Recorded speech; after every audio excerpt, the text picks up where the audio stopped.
Assalamualaikum warahmatullahi wabarakatuh. Selamat pagi dan salam sejahtera untuk murid-murid Bapak kelas 12 TKJ. Kita ketemu di mata pelajaran Bapak nih, kewirausahaan. Jadi, pertama-tama Bapak mohon maaf nih, nggak bisa hadir di kelas seperti biasa karena Bapak lagi melatih anak-anak SMK ya, salah satu SMK di Jakarta untuk persiapan mereka menghadapi LSP atau USK atau uji sertifikasi kompetensi. Nah, ini jadi kayaknya sampai mungkin beberapa hari ke depan nih nggak bisa ketemu dulu sama kalian. Cuma nih Bapak ada materi untuk kalian apa ya, materi untuk kalian ikuti sekaligus nanti seperti biasa ada tugas dari Bapak. Ya, tugasnya apa? Nanti tonton aja nih video materi ini ya. Nah, kalau di Bapak bahas dulu kalau untuk hari ini kalian di RPP atau rencana pelaksanaan pembelajaran dari Bapak nih. Oh iya maaf ya Bapak pakai kaos nih. Bapak lagi di rumah nih ngeteknya baru pulang. Jadi Bapak ngerekamnya di rumah. Jadi mohon maaf kalau pakai kaos. Ya. Ini kalau di RPP seperti biasa, Bapak kan selalu menyampaikan RPP atau yang harus dipelajari di hari ini. Kalau di RPP nih ya, kalau di RPP sih yang nomor 1 3.14 ini menganalisis prosedur pengujian kesesuaian fungsi produk barang atau jasa. Jadi harusnya sih kita membahas tentang metode pengujian produk patung yang sudah dikemas kalau di RPP sih seperti itu. Cuma ya tipis-tipis agak goyang dikit nggak apa-apa ya karena Bapak ya kalian udah tahu kalau apa objek-objek lain Bapak kurang paham, jadi mungkin nih Bapak lagi bawa beberapa produk-produk yang Bapak buat, jadi semoga bisa ada korelasinya terhadap kegiatan ajar mengajar kita hari ini. Jadi kompetensi dasarnya adalah analisis produk, pengujian kesesuaian fungsi produk barang atau jasa. Jadi sebuah barang atau jasa sebelum dilempar ke masyarakat harus diuji dulu. Nah, kita kebetulan nih ini materi yang udah Bapak bikin ya, pengujian produk. Nah, apa sih pengujian produk? Kita harus paham dulu pengujian produk itu apa. Jadi ini Bapak hari ini di rumah karena dari di rumah jadi ada beberapa materi lagi contoh ini komik-komik yang Bapak pernah bikin. Ini mungkin kalian ngelihat covernya sama ya nih. Kok sama ini covernya apa komiknya dua sama? Iya, tapi ada bedanya. Nanti akan Bapak jelaskan bedanya antara yang ini sama yang ini ya.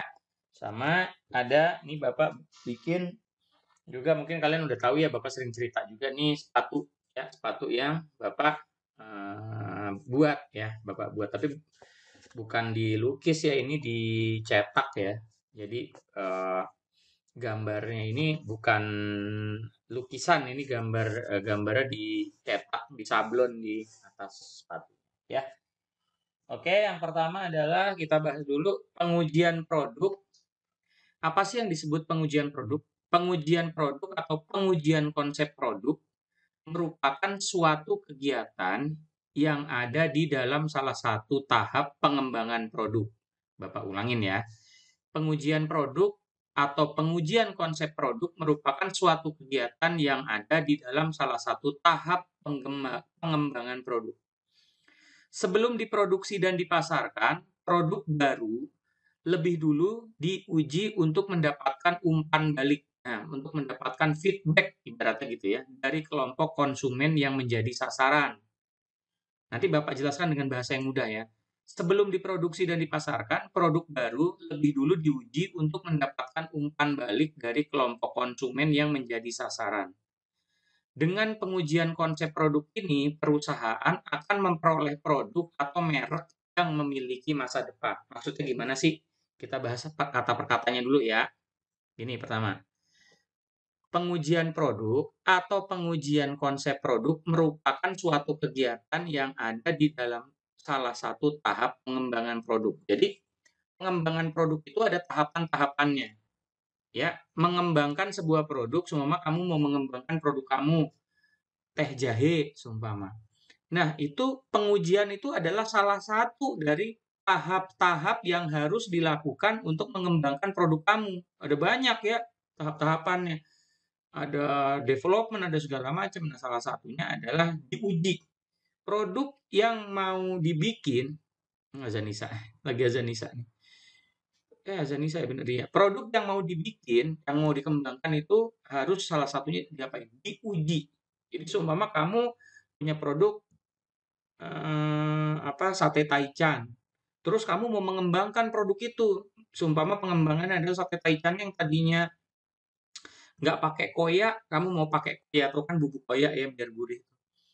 Pakai koya, mau pakai disiram jeruk nipis. Nah, sebelum kamu luncurkan langsung, sebelum kamu dijual atau langsung diluncurkan, kamu melakukan yang namanya pengujian produk.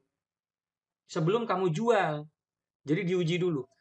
Nah, karena masuk ke sini, sebelum diproduksi dan dipasarkan, produk baru lebih dahulu diuji untuk mendapatkan umpan balik. Umpan balik itu apa sih?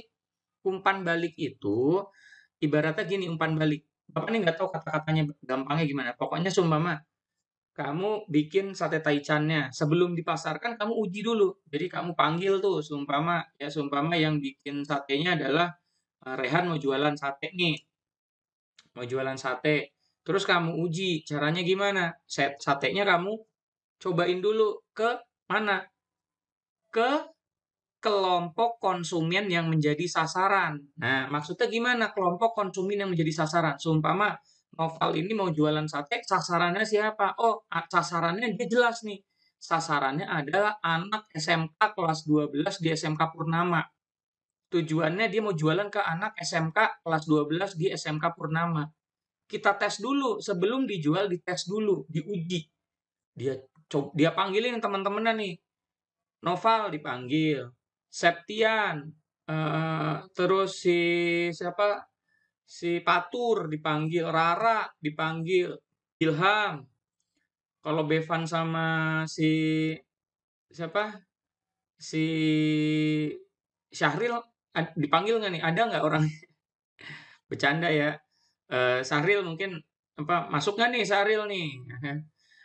Bepan juga masuk ya, mudah-mudahan berdua masuk ya. Jadi dipanggil nih teman-temannya, Rara, Ilham, Dea sini dulu dong. Cobain nih sate taichan gue nih, gitu katanya si Rehan. Dicoba nih sama teman-temannya. Nah, yang namanya umpan balik, maksudnya apa sih umpan balik? Umpan balik itu respon. Ya kata Dea, satenya kurang rata kalau pakai koya kurang enak nih. Koyanya kurang asin, sumpama. Terus si Rara bilang, iya nih kurang asin nih gitu. Tapi ternyata katanya si siapa Noval, enggak nih asinnya pas. Aduh, itu namanya umpan balik. Kamu kumpulin tuh umpan balik tuh, alias omongan-omongannya anak-anak dikumpulin. Ternyata yang bilang keasinan cuma dua, yang bilang pas satu, yang bilang keasinan ada dua nih. Berarti mungkin keasinan jadi diturunin kadar asinnya. Begitu yang namanya pengujian produk. Pengujian produk ini memang penting. Jadi nih, dengan pengujian konsep produk, perusahaan akan memperoleh produk atau merek yang memiliki masa depan.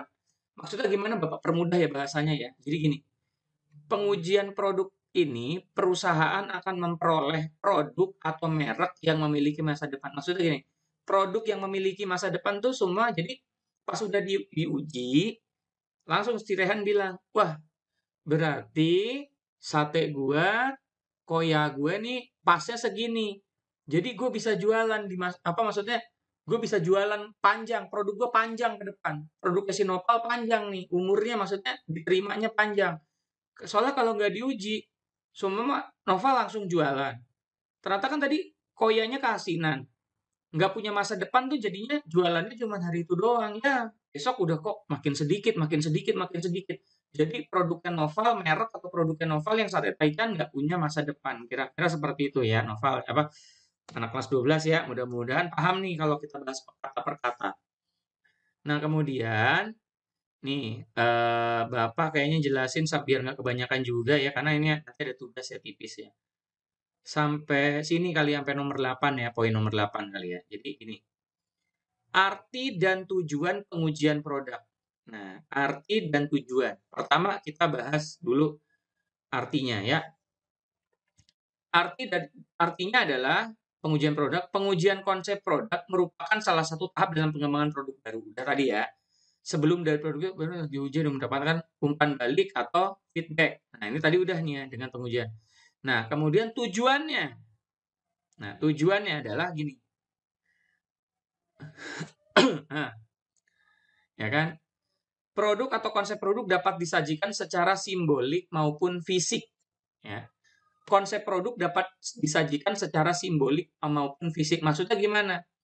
Konsep produk itu, konsep-konsepnya bisa di fisik tuh maksudnya dibikin, secara simbolik tuh maksudnya juga konsep produk sebagai seumpama, oh sate taichan ini bisa menyehatkan, itu lebih ke konsep tuh, bisa membuat semangat. Nah, itu konsep. Nah, konsumen dimintai pendapatnya tentang produk tersebut dengan atribut. Nah, konsumen dimintai pendapat tentang produk tersebut. Jadi konsumen yang dicoba, kita bahas kata per kata ya.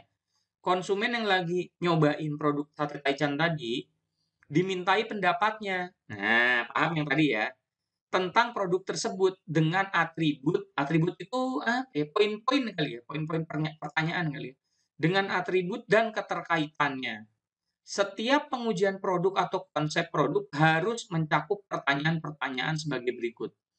Jadi, setiap produk yang baru dibikin itu harus bisa menjawab pertanyaan ini. Ada berapa pertanyaannya? Ada 8. Nah, sekarang Bapak jelasin nih barang-barang yang Bapak bawa. Jadi, ini salah satu komik Bapak nih judulnya nih Shonen Fight. Nah, ini sebelum ini dibuat ini dicetak 5.000 buku. Ya, ini yang Bapak pegang ini 5.000 buku.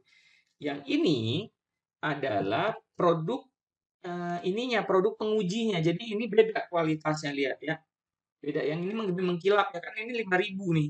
Kalau ini cuma dibikin 10 biji nih yang ini. Nih. Ya, jadi ini contoh doang nih. Yang ini contoh, perhatikan kualitasnya beda ya. Yang belakangnya juga beda nih kualitasnya. Ini dicetak di kertas biasa. No, ada yang udah robek tuh, kertas biasa. Jadi robek, jadi sampel doang nih, sampel supaya calon-calon pembaca bisa baca komiknya kayak apa nih. Lihat kertasnya juga udah pada mulai kuning-kuning ya. Kertasnya ini kertas lama nih. Jadi sebelum dicetak, dibuat dulu nih contohnya nih seperti ini nih. Jadi ini contohnya pas udah oke, pas udah bagus nih ternyata apa komiknya bagus, udah dibaca, udah dicek teks-teksnya, baru Bapak ini cuma 10 ya karena diuji dulu. Baru dibikin banyak. Nih, cetakan yang banyak nih, kertasnya juga lebih bersih, lebih putih tuh ya. Nah, jilitannya juga lebih bagus. Ini jilitannya asal tuh, pada putih-putih, robek-robek tuh, lihat ya. Ini beda ya. Sama seperti ini. Jadi sebelum Bapak bikin sepatunya nih, Bapak ada beberapa dulu bikinnya banyak, nggak sepasang doang. Ini sisanya lah. Diuji dulu apakah lemnya kuat, apakah nyaman dipakai, gitu kan. Jadi diuji dulu, dibikin produk contoh. Ibaratnya gitu. Sebelum bikin produk yang asli ini, kita bikin produk contohnya dulu. Gitu ya kira-kira ya. Mudah-mudahan bisa paham ya apa yang Bapak ngomongin ya. Nah, kemudian nih pertanyaan-pertanyaan yang harus menjawab tuh maksudnya gimana? Apakah pertanyaan ini kita yang nanya ke konsumen? Apakah yang nanya ini Rehan nanya ke Nopal, Rehan nanya ke Lara, Rehan tanya ke Ilham? Bukan, bukan. Tapi ini adalah pertanyaan yang diajukan kepada diri sendiri. Jadi pertanyaan ini harus diajukan ke Noval sebenarnya sebagai yang bikin sate taichan tadi. Noval lagi Rehan. Apakah konsep produk, gambaran produknya jelas dan mudah dimengerti? Nah, gampang nggak nih produknya? Jelas nggak? Oh, dengan ditambah koya, jadi lebih gurih gitu. Simple. Jadi penambahannya harus mudah dimengerti sama konsumen, nggak boleh ribet-ribet. Contohnya, ini satenya kenapa beda ya? Oh, satenya ini dengan sapi dengan daging sapi pilihan gitu. Wah, susah gitu jelasinnya ya. Jadi ini yang gampang. Kemudian ada manfaatnya nggak bagi Anda? Anda ini bisa si Rehan, bisa yang orang lain. Oh, ternyata lebih enak, lebih gurih, manfaatnya lebih sehat. Mungkin ya. Apakah Anda melihat manfaat khas yang tidak terdapat dari produk lain? Ada kekhususiannya nggak? Nah, contohnya ini. Bapak bikin produk ini kenapa khas nih? Karena buat laki-laki nih, buat remaja laki-laki. Itu jadi khas, ada khasnya dibanding sama produk lain. Mungkin kalau Rehan tadi bikin sate taichan, dia khasnya apa gitu. Oh, ternyata nggak ada di produk lain, ada koyaknya. Kalau Bapak nih khasnya adalah selain ini apa Jepang ya, tapi ada juga halaman idol gitu, halaman idol ya. Ada gambar apa foto-foto idolnya juga tuh, idol Indonesia loh ini, bukan idol Jepang ya. Kemudian, apakah Anda menyukai produk ini dibanding dengan produk lain yang sejenis gitu ya? Suka nggak sama produk ini? Ini paling gampang lah udah mending. Apakah Anda bersedia membeli produk ini? Nah, ini bisa bisa utarakan kepada konsumen juga, calon-calon konsumen. Mau nggak beli seumpama harganya sekian? Atau kalau terlalu mahal bisa diturunin atau jumlahnya disedikitin. Mungkin yang ngerasain ini mungkin Ilham ya dengan mie ayamnya ya. Kemudian produk ini memenuhi keinginan Anda atau kebutuhan Anda kah? Nah, butuh nggak nih sate taichan ya? Butuh nggak nih sepatu gambar kayak gini? Nah, ini khasnya. Kalau ini Bapak khasnya ini. Gambar seperti ini, gambar Bapak nih ya. Khasnya ini. Nggak ada lagi nih gambar dengan seperti ini ya. Oke, keinginan atau kebutuhan ini nomor 6 sampai 7 Bapak edit ya. Sorry, sorry, sorry. Keinginan Anda ini ya, keinginan Anda. Ini kebutuhan Anda nih.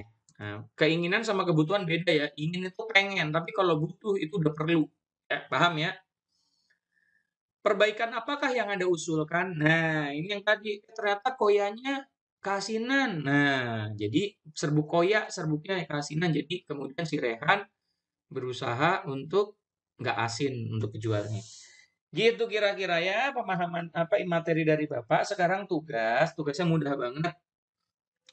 Tugasnya mudah banget. Pertama, ambil kertas lembar ya, nggak usah buku, kertasnya nanti dikumpulinnya ke meja Bapak ya. Tolong di ini nih ke meja Bapak gampang banget. Ke meja Bapak nanti biasa di ruang server di mejanya dekat mejanya Pak Adam ya, di lantai 3. Nah, pertanyaan pertama gampang banget ya. Apa arti pengujian produk? Nah, berarti jawabannya yang ini nih. Nomor 1, apa arti pengujian produk? Nomor 1. Nomor 2, gampang banget. Nih, ada 8 pertanyaan yang harus diajukan dalam pengujian produk. Ada 8 pertanyaan yang harus diajukan dalam pengujian produk. Tulis. Nih, 8-nya ini nih ya. 1 sampai 8-nya ini. Gitu. Jadi cuma 2 ya pertanyaannya. Ini jawabannya gampang banget. Tapi mudah-mudahan pada nonton video Bapak ya. Karena ini Bapak ya ilmu lah ya. Jadi Bapak biar seneng juga lah sambil bikin video ya. Terima kasih yang udah mengikuti pembelajaran dari Bapak, terutama buat yang nonton nih, jangan-jangan yang nonton Rara doang nih. Sepatunya diumpetin ya, ya apa anak-anak jangan gitulah ya, apa jangan iseng sama Rara ya.